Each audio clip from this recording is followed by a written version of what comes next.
السلام علیکم ورحمۃ اللہ وبرکاتہ۔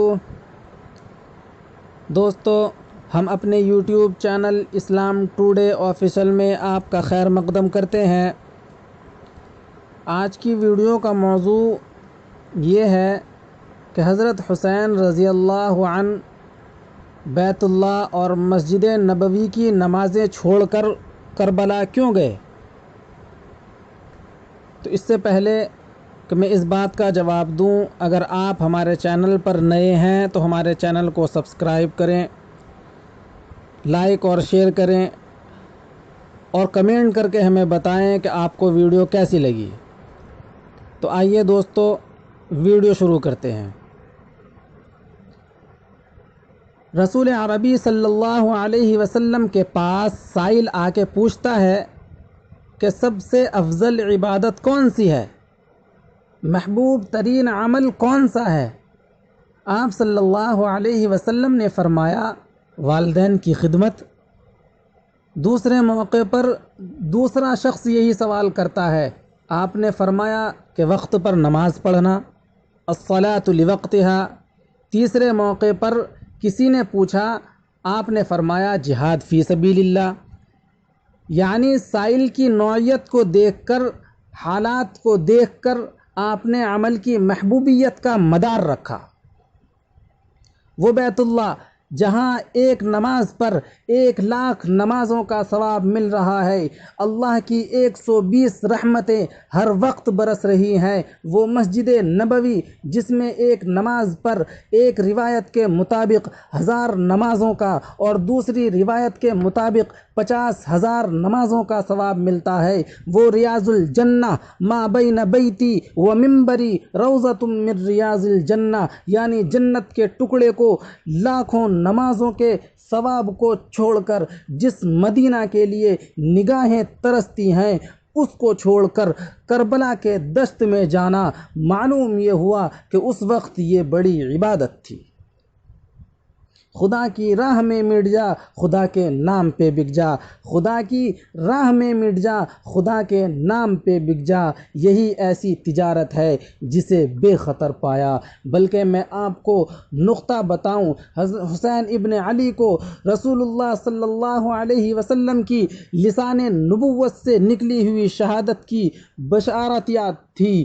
کربلا کا اصل موقف اور مضمون کیا ہے؟ ھذا موضع کرب و بلاء، یہ کربلا آزمائشوں کی جگہ ہے۔ احسب الناس ان یترکوا ان یقولوا آمنا وهم لا یفتنون، تو اسی پیشن گوئی کو پورا کرنے کے لیے آپ نکلے۔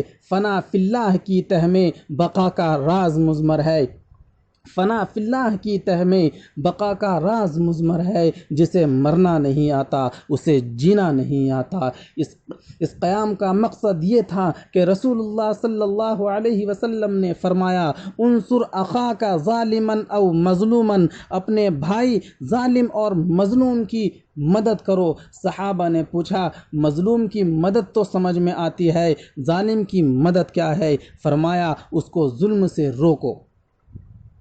امر بالمعروف اور نہی عن المنکر، امر بالمعروف کا پہلا اسٹیج کیا ہے؟ من رآ منکم منکرا فلیغیرہ بالید، جو تم میں سے برائی ہوتا دیکھے اپنے ہاتھ سے روکے، یہ اعلیٰ درجہ ہے۔ اگر ہاتھ سے نہیں روک سکتا فبلسانی، زبان سے روکے، اتنی بھی طاقت نہیں فبقلبی، دل میں برا سمجھے، وذالک اضعف الایمان، یہ ایمان کا کمزور درجہ تھا۔ حسین ابن علی کا ایمان اعلیٰ درجے پر تھا، وہ کمزور درجے پر اکتفا نہیں کر سکتے تھے، اس لیے نکلے اور اللہ کے راستے میں جان کا نذرانہ پیش کر کے دنیا کو بتایا۔ جان دی ہوئی اسی کی تھی، جان دی ہوئی اسی کی تھی۔ حق تو یہ ہے کہ حق ادا نہ ہوا۔ رسول اللہ صلی اللہ علیہ وسلم کی چاہت کیا تھی؟ نانا کی چاہت ذہن میں گھوم رہی تھی کہ میں یہ چاہتا ہوں کہ ان اقتل فی سبیل اللہ ثم احیا ثم اقتل، کہ میں اللہ کے راہ میں شہید ہو جاؤں، پھر زندگی ملے، پھر شہید ہو جاؤں، پھر زندگی ملے، اس تمنا کو عملی جامہ پہنانے کے لیے حسین ابن علی میدان کربلا میں نکلے اور ظلم اور جبر و استبداد کے خلاف شیشہ پلائی دیوار بنے۔ آج ہم یزید کے نام کو لینا، سننا، رکھنا ناپسند کرتے ہیں، لیکن یزیدیت والے کام کر رہے ہیں۔ معاشرے میں اتنے کرپشن، بدعنوانی، لوٹ پاٹ، قتل و غارت گری، فریق مخالف کو جینے کا کوئی حق نہیں۔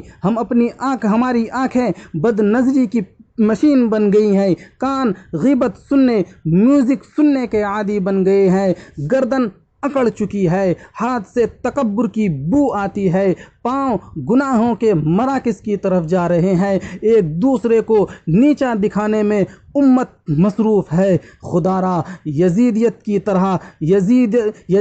طرح یزیدیت سے نفرت کریں اپنے اس ملک میں استحکام کے لیے۔ آئیں آج سے اہل بیت، اصحاب رسول اور ناموں سے رسالت پر جان قربان کرنے کا عزم کریں اور آپس میں اتحاد و اتفاق پیدا کریں۔ اللہ تعالی حضرت حسین کی تعلیمات پر عمل کرنے کی توفیق عطا فرمائے۔ آمین۔ وآخر دعوانا ان الحمد للہ رب العالمین۔